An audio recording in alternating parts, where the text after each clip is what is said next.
जवाब मांगा गया है। भोपाल से एक बड़ी खबर का रुख कर रहे हैं। शिवराज कैबिनेट की आज बैठक है। उमरिया में दफ्तर के लिए रियायती दर पर जमीन का प्रस्ताव रखा जाएगा। चंबल एक्सप्रेस वे के लिए जमीन अधिग्रहण संबंधी प्रस्ताव भी कैबिनेट में रखा जा सकता है। इसमें जमीन अधिग्रहण पर दोगुनी जमीन देने का प्रावधान हो सकता है। इंदौर दुग्ध संघ में अतिरिक्त प्लांट के लिए कर्ज को बैंक गारंटी देने को मंजूरी मिल सकती है। ये तमाम बातें रहेंगी। और अब चूंकि उपचुनाव भी करीब आते जा रहे हैं तो शिवराज कैबिनेट की बैठक में इफेक्ट उपचुनाव भी, इफेक्ट बाय इलेक्शन भी नजर आ सकता है। उमरिया में दफ्तर के लिए रियायती दर पर जमीन का प्रस्ताव, चंबल एक्सप्रेसवे के लिए जमीन अधिग्रहण संबंधी प्रस्ताव और जमीन के बदले दोगुनी जमीन, मतलब जितनी जमीन ली जाएगी उससे दोगुना जमीन, ये प्रावधान। इंदौर दुग्ध संघ में अतिरिक्त प्लांट के लिए कर्ज को बैंक गारंटी देने की मंजूरी। ये तमाम चीजें हैं जो आज कैबिनेट की बैठक में सामने आ सकती हैं।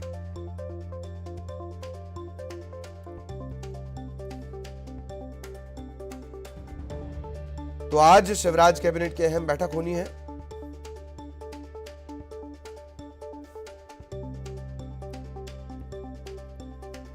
और क्या कुछ इस बैठक में हो सकता है वो हम आपको बता रहे हैं।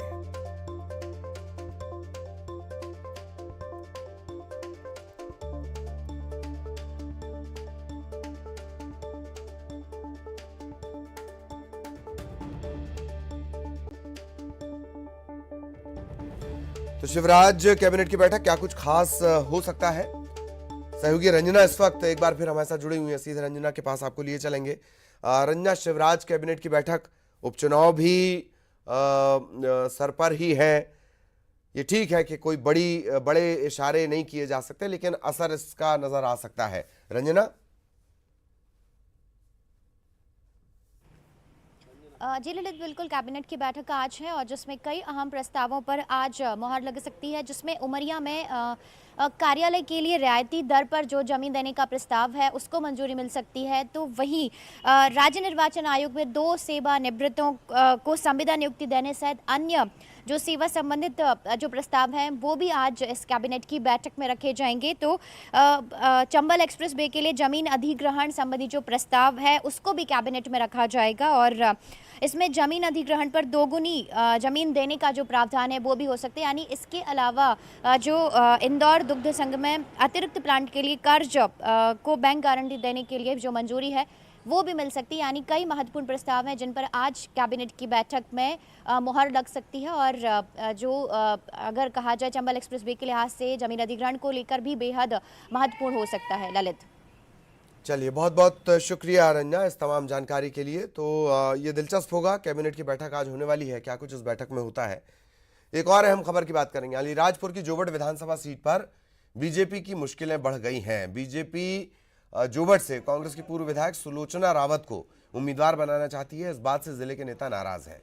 अपनी नाराजगी जताते हुए चंद्रशेखर आजाद नगर मंडल के जो मंडल अध्यक्ष हैं, उनके अलावा कई और पदाधिकारी हैं, उन्होंने अपने पद से इस्तीफा दे दिया है। अब निर्दलीय चुनाव लड़ने की वो बात कह रहे हैं।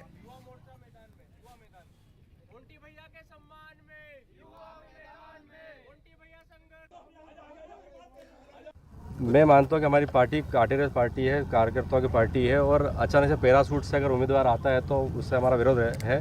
और अगर पार्टी में आए हैं स्वागत है उनका, लेकिन उनको थोड़ा समय पार्टी में बिताना चाहिए। हमारी संगठन की रीति नीति को समझे और फिर चुनाव लड़े तो हमें कोई आपत्ति नहीं। लेकिन अगर वो पैराशूट से उतरता है तो हमें चुनाव लड़ना है। हम लोग जमीनी कार्य करता है तो हमें चुनाव लड़ना है, क्योंकि पार्टी को ये लगता है कि जब तक हम जनाधार नहीं दिखाएंगे तो पार्टी को लग रहा है हमारी उपेक्षा है कि हम उसमें हमको देख नहीं पा रहे कि हमारा जनाधार क्या है।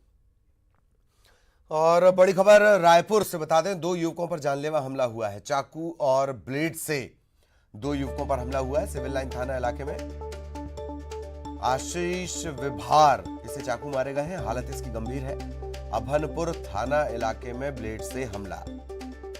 नरेंद्र साहू, इस पर भी हमला हुआ है, इसकी भी हालत गंभीर है। 2 युवकों पर जानलेवा हमला, चाकू और ब्लेड से हमला किया गया और दोनों की हालत गंभीर बताई जा रही है। एक का नाम नरेंद्र साहू है और एक आशीष विभाग। वजह हालांकि साफ नहीं हो पाई है कि जानलेवा हमला क्यों हुआ, चाकू क्यों चल गए, ब्लेड क्यों चली। सहयोगी युगल हमारे साथ जुड़े हुए हैं। युगल, पूरी जानकारी विस्तार से। जी ललित, देखिए राजधानी रायपुर में, रायपुर जिले में लगातार इस तरह की जो घटनाएं हैं वो घटित हो रही है। चाकूबाजी का घटना हो या धारदार हथियार से हमला हो। आज कल जो है शाम देर रात 2 घटनाएं घटित हुई है, जिसमें पहली घटना है कि चाकू पर जानलेवा हमला किया गया है। ये आपसी रंजिश को लेकर के हमला किया गया है। जो आशीष विभार है उसकी हालत अभी नाजुक बताई जा रही है। आरोपी दुगेश कुमार महानंद है, उसने आपसी रंजिश को लेकर के गले पर जो है चाकू से हमला कर दिया। उसके कुछ साथी वहां पर थे और इस दौरान वो आया और अचानक आरोपी है दुगेश महानंद है वो गाली गलौज किया। उसके बाद सीधा हमला कर दिया। उसके बाद उनके साथी ने जो है पीड़ित को अस्पताल में भर्ती कराया है, जहां उसकी स्थिति नाजुक बनी हुई है।